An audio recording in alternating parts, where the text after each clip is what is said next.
Dia pergi bantai semua orang yang ada dekat situ and then dia lari.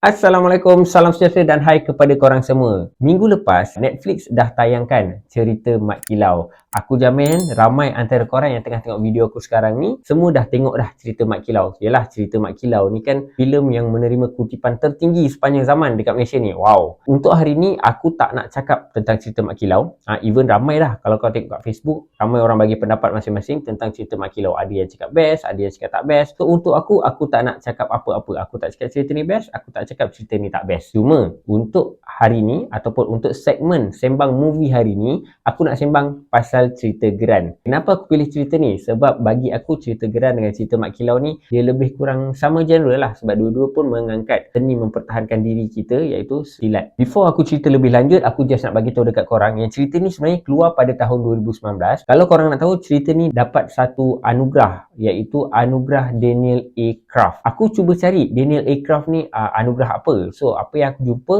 dia bagi tahu adalah anugerah untuk Excellence in Action Cinema. So aku rasa dia adalah filem ataupun aksi terbaik dalam filem lah dekat Festival Filem Asia yang ke-19. So untuk cerita Geran ni, dia mengisahkan tentang 3 orang adik-beradik. Okey, yang pertama Ali, kedua Fatimah, yang ketiga Mat Arif. Tiga-tiga ni anak kepada Pak Nayan. 3 orang ni dibesarkan oleh bapa dia dengan ilmu persilatan. Maksudnya diorang daripada kecil diorang dah diajar ilmu persilatan. Cumanya dalam cerita ni, dalam cerita Geran ni, aku rasa dia lebih nak fokuskan kepada Mat Arif lah, si Mat Arif ni. Sebab daripada awal sehinggalah sampai almost ending, aku rasa semuanya cerita pasal Mat Arif je. Okay, Mat Arif ni dia ada satu perangai buruk yang dia kaki judi, dia tak ada kerja, tak ada duit, tapi kuat berjudi. Untuk dijadikan cerita, dalam cerita ni, awal-awal tu dia dah bagi tahu dah. Okay, Mat Arif ni, hutang dia memang keliling pinggang banyak gila. So dia pun join satu pertandingan tomoy ni dengan harapannya kalau dia menang pertandingan tu, dia nak settlekan semua hutang-hutang dia yang ada.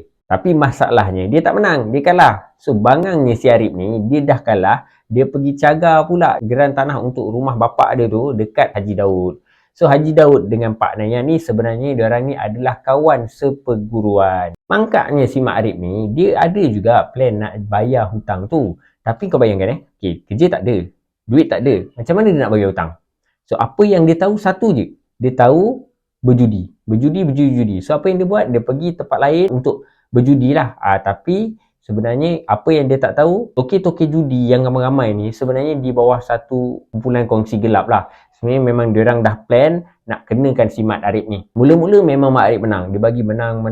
So dia menang, dia kumpul duit, dia ambil duit tu, dia pergilah dekat rumah Haji Daud untuk bayar hutang dia. Okey, tapi malangnya 20,000 yang dia kumpul tu tak cukup, sebab itu hanyalah untuk bunga sahaja. Duit yang benar tadi semua dah habis, dia dah bayar dekat Haji Daud. Okay, sekarang ni dia nak settlekan lagi hutang tu sebab dia nak dapatkan balik geran tanah tadi itulah. Apa yang dia buat, dia pergi pula dekat satu perlawanan lumba haram ni. Dia pergi jumpa dengan penganjur tu, dia cakap, aku ni tak ada duit, tapi aku nak join. Toke ni bukan toke bodoh, dah nama pun toke judi, takkanlah dia nak bagi duit dia free-free. So dia cakap macam ni, kau nak join boleh, tapi dengan syarat, kalau kau kalah, kau kena bayar double daripada sepatutnya kau bayar. Mak Arif ni, dia sebab terlalu confident sangat, dia pun join, dia setuju, dia cakap. Dia join, sebenarnya memang daripada awal, diorang dah plan dah nak kenakan Mak Arif ni. So, bila dia setuju, kereta yang power-power masuk. Lepas tu, Mak Arif kalah. Bila dia kalah, dia dah rasa dia kena tipu, dia pergi bantai semua orang yang ada dekat situ, and then dia lari. Dia pun kena kejar lah, dia kena kejar, dia lari, dia pergi lari ke rumah bapak dia. Okey, yang dia dah cagar tadi tanah rumah tu. Masa lepas dia cagar rumah tu, dia dah lari dari rumah semua tau, dia tak balik rumah. So sekarang ni dia dah tak ada jalan lain kecuali dia balik rumah sendirilah, dia pergi dekat rumah dia. Yang jadi, masa dia balik rumah dia ni, masing ni semua kejar dia. Sampai je dekat rumah tu, Pak Nayan tanya, apa masalahnya ni? Okay, pas Pak Nayan tanya apa masalah tu, diorang ni pun cakap, Mat Arif ni dah join lumba haram, dia kalah, lepas tu dia tak nak bayar. Lepas tu dia pergi bantai pula dekat orang-orang kat situ. Yang aku tak faham sekarang ni, Mat Arif ni buatlah perangai teruk macam mana sekalipun, bapak dia tetap sayangkan dia, bapak dia tetap belahkan dia. So abang dia, Ali dengan Fatimah ni tak boleh nak buat apa-apa dah. So diorang pun kena ikut jugalah, kena tunduk juga cakap bapak dia ni. So, besoknya tu, Mak Arif ni cakap dengan adik-adik dia, cakap dengan bapak dia, cakap dia nak pergi ke pekan, dia nak pergi ke bandar. Aku rasa dia nak cari kerja lah kot. So dia cakap dia nak pergi naik bas. So masa dia sampai dekat bandar, dia naik bas, Masa tu dia kena kejar dengan something, dia kena pukul and dia kena tangkap lah. So dapat tahu dekat abang dia, si Ali ni, memang masa ni Ali memang naik darah, dia memang menggila kau-kaunya. Dia pergi cari kawan Mak Arif, dia cakap kau bawa aku dekat mana Mak Arif ni ada.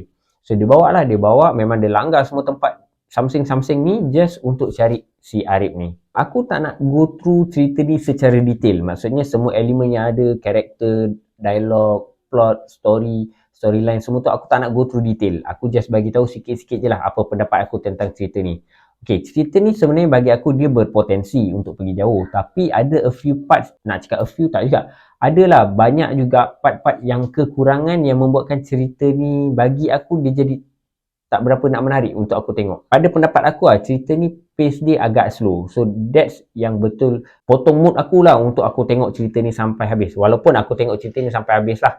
Sebab apa aku tengok cerita ni sampai habis? Sebab ada orang suggest dekat aku untuk aku tengok cerita ni supaya aku boleh compare dengan Mat Kilau. So aku paksa juga diri aku untuk tengok cerita ni sampai habis. Tapi memang aku boleh cakap dengan korang yang cerita ni dia punya action sequence memang power.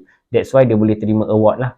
Terima award yang tadi tu, Daniel Aircraft Award tu, sebab dia punya action sequence bagi aku memang padu. So cerita ni pun pasal dunia persilatan.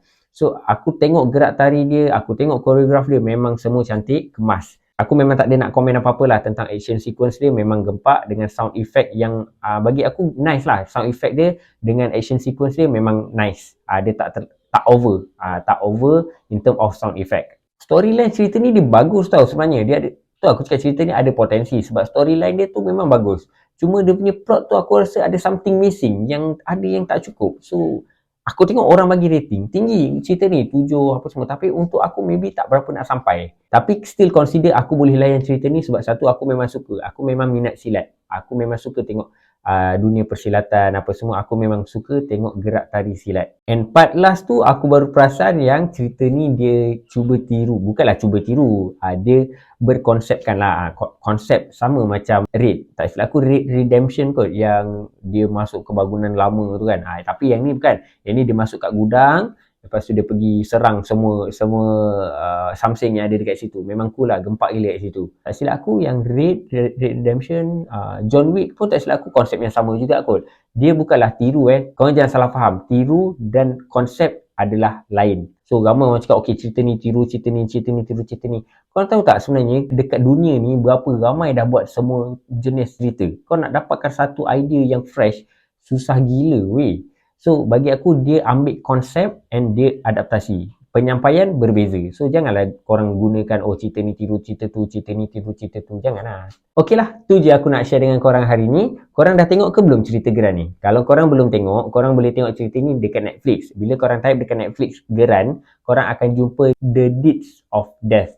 So itulah ceritanya. Kalau korang dah tengok, cuba korang komen dekat bawah apa pendapat korang tentang cerita ni. And before that, korang jangan lupa like, subscribe dan tekan bell notification untuk dapatkan video-video aku yang akan datang. Semoga kita berjumpa lagi, geng. Assalamualaikum.